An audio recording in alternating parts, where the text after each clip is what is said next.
পুতুলের মধ্যে 101টা সুই ঢুকাইছে। এই সুই ঢুকিয়ে বাড়ির উঠানে ফেলে রেখেছে, ছোট্ট বাচ্চা পেয়েছে। পুতুল মনে করে বাড়ির কাছে নিয়ে গেছে, গোটা এলাকা তোলপাড়। 101টা সুই বিচ্ছে এর ভিতরে, 101টা। কি মারাত্মক কথা! আল্লাহ বাঁচাইছে, হয়তো বা শুরুতে ধরা পড়ে গেছে। এটা যদি জায়গা মতো সে গেঁথে দিতে পারতো, আর যদি কন্টিনিউয়াস এরকম থেকে যেত। আল্লাহ রাসূল সাল্লাল্লাহু আলাইহি ওয়াসাল্লামকে অসুস্থ করে ফেলেছে। আপনি কি মনে করতেছেন 6টা মাস আল্লাহ রাসূল অসুস্থ ছিলেন? কোনো কিছু নবীজির ভালো লাগে না। এই ধরনের পাপগুলো যারা করে, এই যে ব্ল্যাক ম্যাজিক, আপনি জানেন যে মানুষকে গুলি করে হত্যার চাইতেও এটা কষ্ট দেয় বেশি। কারণ ডাক্তার রোগ ধরতে পারে না, মাথা ঝিমঝিম করে, শরীরে অস্বস্তি, ঘুম হয় না, খাবার ভাল লাগে না, বাচ্চা কাচ্চা ভাল লাগে না, বিয়ে শাদী ভাল লাগে না, সন্তানদের ভাল। এত মারাত্মক ক্ষতি করে এই ব্ল্যাক ম্যাজিক। ব্ল্যাক ম্যাজিক নিয়ে আলোচনা করলে অনেক মানুষ কিন্তু অনেকে বলে যে হুজুর এগুলো তো মনে হয় না সত্য কিছু। কিন্তু এবার টনক নড়েছে। বাংলাদেশে এই ধরনের ঘটনাগুলো অতীতে খুব কমই দেখা গেছে। আপনারা কুড়িগ্রামে সম্ভবত দেখেছেন, যমুনা টেলিভিশন নাকি যেন নিউজও করলো, পুতুলের মধ্যে 101টা সুই ঢুকাইছে। এই সুই ঢুকিয়ে বাড়ির উঠানে ফেলে রেখেছে, ছোট্ট বাচ্চা পেয়েছে। পুতুল মনে করে বাড়ির কাছে নিয়ে গেছে, গোটা এলাকা তোলপাড়। শুনেন, আপনাদেরকে একটা কথা বলি, এদেশে চোরের বিচার আছে, ডাকাতের বিচার আছে, ধর্ষণকারীর বিচার আছে, চুরি করলে বিচার আছে, খুন করলে বিচার আছে। এই ধরনের পাপগুলো যারা করে, এই যে ব্ল্যাক ম্যাজিক, আপনি জানেন যে মানুষকে গুলি করে হত্যার চাইতেও এটা কষ্ট দেয় বেশি। কারণ ডাক্তার রোগ ধরতে পারে না, মাথা ঝিমঝিম করে, শরীরে অস্বস্তি, ঘুম হয় না, খাবার ভাল লাগে না, বাচ্চা কাচ্চা ভাল লাগে না, বিয়ে শাদী ভাল লাগে না, সন্তানদের ভাল। এত মারাত্মক ক্ষতি করে এই ব্ল্যাক ম্যাজিক। অথচ এটা নিয়ে কোনো আইন নাই। আইন মানে কি? কাউকে কেউ খুন করলে যেমন ফাঁসির আদেশ হয়, এই ব্ল্যাক ম্যাজিক যারা করে, এরকম স্পেশালিস্ট এবং বিশেষজ্ঞ এবং রাখি, এরকম কিছু রাখা উচিত। যদি ধরতে পারে যে এই লোকটা ব্ল্যাক ম্যাজিক করেছে এবং হাতে নাতে যদি ধরা পড়ে, তাহলে এটার মৃত্যুদণ্ড কার্যকর করা উচিত। কারণ আছে, কারণটা হচ্ছে প্রতি দুই ধরনের, একটা হচ্ছে পরোক্ষ আর একটা হচ্ছে প্রত্যক্ষ। কেউ দেখবেন খাবারের মধ্যে ফরমালিন দেয়, আছে না, বিষ দেয়, যে খাবারটাকে লাল করছে, আমটাকে লাল করছে, টমেটোটাকে লাল করছে। বাপরে বাপ, দেখতে এত সুন্দর। এই খাবারটা খাইতেছেন, কুড়ে আপনারা কিন্তু মেরে ফেলছে। ধরা যাচ্ছে না যে এর ভিতরে বিষ আছে, কিন্তু আপনি ক্যান্সারে আক্রান্ত হচ্ছে, আপনার কিডনি ডিজিজ হয়ে যাচ্ছে, আপনার ফুসফুসে, আপনার লাঞ্চে ক্যান্সার হচ্ছে। এই মানুষটা কিন্তু হত্যাকারী। যে আপনার বুকে গুলি করলো, সে তো ডাইরেক্ট আপনারা মেরে ফেললো। আর এই বদমাস ফলে ফরমালিন দিয়ে আপনারা কুড়ে মারলো, তো দুটেই তো হত্যাকারী। ওটাও হত্যাকারী, এটাও হত্যাকারী। একজন ডাইরেক্ট মারতেছে, প্রত্যক্ষভাবে মারতেছে, আরেকজন পরোক্ষভাবে মারতেছে। ক্লিয়ার? এই যে ব্ল্যাক ম্যাজিক যারা করে, রংপুরের এই যে কুড়িগ্রামের যে ঘটনাটা, 101টা সুই বিচ্ছে এর ভিতরে, 101টা। কি মারাত্মক কথা! আল্লাহ বাঁচাইছে, হয়তো বা শুরুতে ধরা পড়ে গেছে। এটা যদি জায়গা মতো সে গেঁথে দিতে পারতো, আর যদি কন্টিনিউয়াস এরকম থেকে যেত।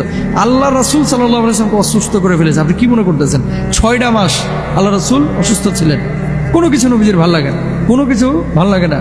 ইহুদি এক দুষ্টের মাধ্যমে নবীজির কিছু চুল আর ওই যে আপনার চুলের অংশ, চিরুনির অংশ, চুলের অংশ, এটা নিয়ে খেজুরের কাণ্ডের মধ্যে এই ব্ল্যাক ম্যাজিক করে ফেলে রেখেছিল। কিচ্ছু ভাল লাগে না, নবীজি অসুস্থ হয়ে যাচ্ছে। আল্লাহ তাআলা জিবরিল আমিনের মাধ্যমে আল্লাহ নবীকে জানাইলেন কিছু একটা হয়েছে, সেটা হচ্ছে এই, আপনি সাহাবীদেরকে পাঠান। সাহাবীদেরকে পাঠানো হলো। আলী রাদিয়াল্লাহু তাআলা আনহু সম্ভবত সঙ্গে ছিলেন। ওই কূপের মধ্যে জিবরিল আমিন যেখানে বলেছিলেন, ওই কূপের মধ্যে আসলে হাত দিয়ে পরে খেজুরের কাণ্ডটাকে তুলে নিয়ে আসলেন। নিয়ে আসার পরে দেখলেন একটা দুইটা না, 11টা গিট্টি দেওয়া হয়েছে, 11টা, নবীজিকে অসুস্থ করার জন্য। আল্লাহ নবী সাল্লাল্লাহু আলাইহি ওয়াসাল্লাম তখন কি করলেন? আল্লাহর কাছে দোয়া করলেন যে আল্লাহ আপনি আমাকে সুস্থ করেন। আল্লাহ রাব্বুল আলামিন সূরা ফালাক নাস নাযিল করলেন। নবীজি আমল করলেন, তেলাওয়াত করলেন, সাহাবীরা আমল করলেন। কুল আউযু বিরাব্বিল ফালাক যেমনি বলতেছেন, একটা গিট্টি খুলে যাচ্ছে। কুল আউযু বিরাব্বিন নাস বলছেন, একটা গিট খুলে যাচ্ছে। তো সূরা ফালাক নাস ব্ল্যাক ম্যাজিক কাটানোর জন্য হচ্ছে একটা কার্যকরী উত্তম আমল। এই জন্য বলি যে বাড়িতে সবসময় সূরা বাকারার আমল দিয়ে রাখেন। আমল বলতে প্রতিদিন তো পড়া সম্ভব না। মোবাইলে লাউড স্পিকার দিয়ে ঘরের মধ্যে সূরা বাকারাটা ছেড়ে রাখেন। সাউন্ড বক্স থাকলে সূরা বাকারাটা একবার ছেড়ে রাখেন। এই ধরনের ব্ল্যাক ম্যাজিক যারা করে, এদের মূলত ঈমান নাই, এরা কুফরি করে।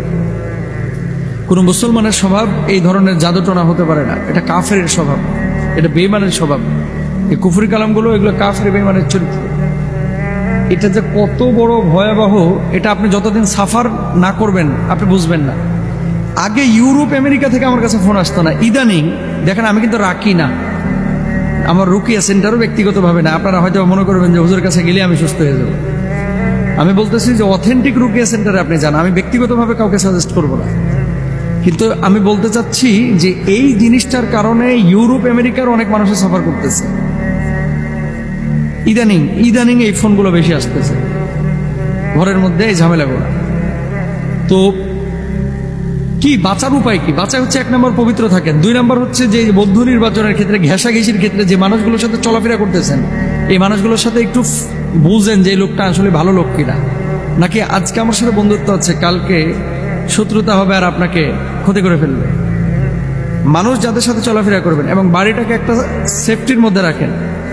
সেফটি বলতে কি খালি সিসি ক্যামেরা লাগানো না, কে আসছে কে ঢুকছে এই জিনিসগুলো আপনাকে তদারকি করতে হবে।